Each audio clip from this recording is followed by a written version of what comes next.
Hello guys, இன்றைக்கி நம்ம சேனலில் என்ன ரெசிபி பார்க்க போகிறோன்னா தஹி பூரி ரெசிபி தான் பார்க்க போகிறோம். அதுக்கு முன்னாடி சேனல் இன்னும் சப்ஸ்கிரைப் பண்ணலைன்னா சப்ஸ்கிரைப் பண்ணிக்கோங்க.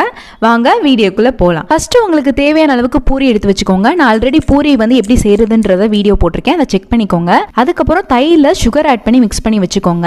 அதுக்கப்புறம் வேக வச்ச உருளைக்கிழங்கு ஆட் பண்ணிக்கோங்க. அதுக்கப்புறம் கேரட் வெங்காயம் ஆட் பண்ணிக்கோங்க. அதுக்கப்புறம் தக்காளி, அதுக்கப்புறம் நம்ம ரெடி பண்ணி வச்சிருக்க தயிர், அதுக்கப்புறம் ஓமப்பொடி, அதுக்கப்புறம் புளி சட்னி, அதுக்கப்புறம் கிரீன் சட்னி, புளி சட்னி, கிரீன் சட்னி, பானிபூரி, இது எல்லாமே எப்படி செய்யறதுன்றத ஆல்ரெடி ஷார்ட்ஸ்ல அப்லோட் பண்ணிருக்கேன், செக் பண்ணிக்கோங்க. இதெல்லாம் சேர்த்து திரும்ப தயிர் ஆட் பண்ணிக்கோங்க, திரும்ப புளி சட்னி ஆட் பண்ணிக்கோங்க, திரும்ப கிரீன் சட்னி ஆட் பண்ணிக்கோங்க, அதுக்கப்புறம் கேரட் ஆட் பண்ணிக்கோங்க, அதுக்கப்புறம் கொத்தமல்லி, லாஸ்டா ஓம பொடி தூவி விட்டுக்கோங்க. உங்களுக்கு டெக்கரேஷனுக்கு எதனால நீங்க பண்ணிக்கலாம். அதுக்கப்புறம் தக்காளி, அதுக்கப்புறம் சில்லி பவுடர் ஆட் பண்ணிக்கோங்க, சாட் மசாலா ஆட் பண்ணிக்கோங்க.